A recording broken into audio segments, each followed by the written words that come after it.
Right, first though, let's get to Crystal Palace because their talks with UEFA over their place in next season's Europa League are ongoing. For more on this, we're joined by our chief correspondent, Kaveh Solokol. Good to see you, Kaveh, especially on a Sunday. Thanks for coming in. Look, what's the background to this story? Well, look, Crystal Palace will do whatever it takes to convince UEFA that they should be allowed to play in the Europa League next season. Palace are in danger of being removed from the competition by UEFA for breaking UEFA's multi-club ownership rules. Now, the US businessman John Textor, he owns shares in Palace and he also owns shares in the French club Lyon. And now both clubs have qualified for the Europa League and that has put Palace's place at risk. UEFA's rules ban clubs with the same ownership group from playing in the same competition. Now, you're looking at me probably thinking, well, other clubs who are part of multi-club ownership groups play in the same competitions. I think Manchester City and Girona, RB Leipzig and Red Bull Salzburg, for instance. Now, UEFA do have a way where you can get round their multi-club ownership rules. And what you need to do is, by the 1st of March, you need to change the ownership structure of one of the two clubs. By the 1st of March this year that's gone? Yes. Just March, yeah. A couple of months ago. Okay. Now, in Palace's case, on the 1st of March, they did not think that they were going to win the FA Cup. No. Remember, they've never won a major trophy in their history.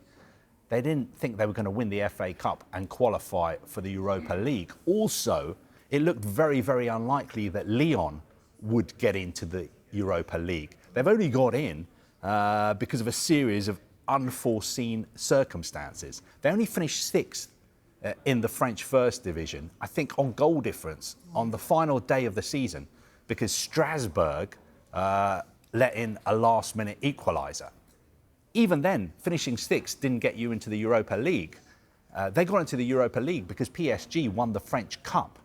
And PSG, of course, were already in the Champions League. So then their slot, the cup winners usually get into the Europa League. That slot went to the team who finished 6th.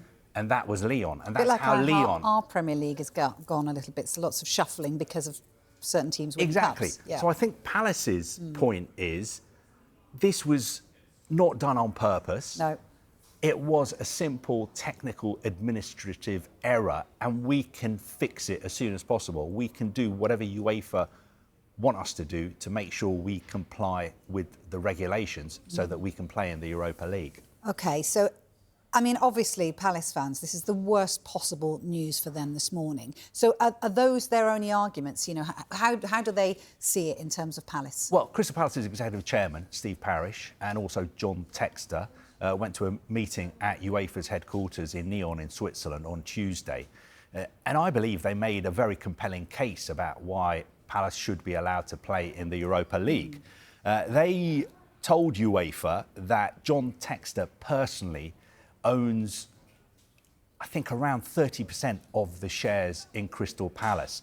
And also, Palace are not run by John Textor. Everybody in football knows that Steve Parish, the executive chairman, basically runs Crystal Palace, backed by partners Josh Harris and David Blitzer. So John Textor doesn't run Palace, first point. Second point, Palace earned their place in the Europa League by winning the FA Cup in thrilling fashion, by beating Manchester City. They deserve their place. And they are absolutely not part of a multi-club ownership group. They are not part of a multi-club ownership group. Palace are an independent South London club and they don't share any resources, staff with Lyon whatsoever. That's really important, isn't it? Very, very important. Because the reason people have multi-club ownership groups is because they want to take advantage of being able to collaborate with other groups, share resources, share players, staff, data, transfer information, for instance. That does not happen at Palace. They do not collaborate with Lyon.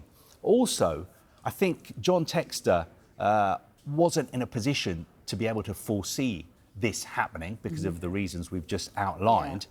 And he's made it clear to UEFA as well that he will do whatever they want to make sure that Palace can play in the Europa League. And what's more, we know that John Textor is trying to sell his shares in Palace because he's frustrated that he doesn't have enough control at Palace and they don't fit in to his multi-club ownership group, Eagle Football Holdings.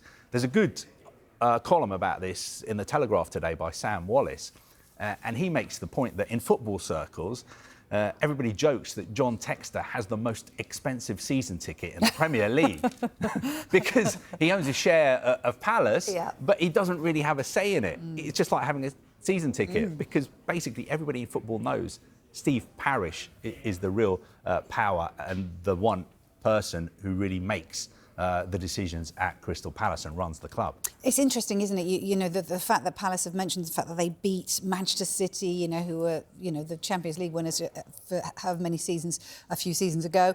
And they obviously would make a really good team to go into the Europa League. What impact would it have if they don't get in the Europa League, then if Palace don't, if they are thrown out of this? Well, first of all, I don't think Crystal Palace fans are going to take it lying down. No. I think it would be an outrageous decision if they were thrown out of the Europa League. I think they've earned the place. I think Palace players, Palace supporters have done absolutely nothing wrong. OK, it was an administrative technical error. But are you telling me that if Real Madrid made a technical error, UEFA wouldn't sort it out? If other big clubs, when other big clubs have made mistakes, UEFA normally finds a way of sorting the problem out or making the problem go away. I think it would have a really big impact on Crystal Palace. For instance, people talking about all their great players. All their great players want to stay to play in Europe. They've got a fantastic manager, Oliver Glasner, who's won the Europa League before with Eintracht Frankfurt. I believe Palace have got a very good chance of winning the Europa League. You know, Tottenham won it last season. There's no reason why Palace shouldn't win it next season. Also, I think it would deprive the competition of a really fantastic story. Yeah. Crystal Palace winning their first trophy. You saw the scenes at Wembley. You saw the scenes at their parade. UEFA is about promoting, developing football, having new clubs play in their competitions, clubs who actually have got a real chance of winning those competitions. I just hope that common sense prevails at UEFA. I really hope they sort this out because I think it would be a big blow for Crystal Palace, their players, their fans, but also for English football and the Europa League if they were removed from that competition. I was actually shopping yesterday afternoon and I was stopped by a Crystal Palace supporter. Worried, maybe. Recognised me. Doesn't happen. Doesn't happen very often. But he was at Wembley with his 84-year-old father, who's been supporting Crystal Palace all his life. Incredible day. He never thought he'd live to see the day that Crystal Palace would lift a major trophy. And he said to me, Carve, all my dad wants is to go to one European away game. That's all he wants to do. He's 84 now. He's 84. He just wants to go to one European away game to play, to watch Crystal Palace play in Europe. So please, as a journalist, do whatever you can. Use your influence to make sure that Crystal Palace stay in the Europa League. Do you think they will, just finally? Do you think common sense will prevail here? I think even if UEFA come out and say, no, rules are rules, you missed the 1st of March deadline, you're out, I don't think Crystal Palace will take this lying down. And I don't think their supporters will take it lying down. And I hope English football backs them if that happens as well, because they've got to be in that. They've got to be in the Europa League. They've earned their place. I think it'd be outrageous if they were removed in it. And if anyone from UEFA's watching, there's an 84-year-old Crystal Palace supporter who's dreamt all his life of watching his team win a trophy.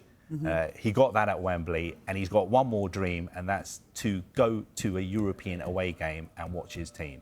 And it would be outrageous if he was deprived of that because of a technical error, because they missed a deadline to fill in some forms and file them on UEFA's website. half of my family live locally as well, and they wouldn't be happy either, but that's just personal. OK, brilliant as always. Thank you very much, Carvey. We'll keep you up to date with that story, no doubt.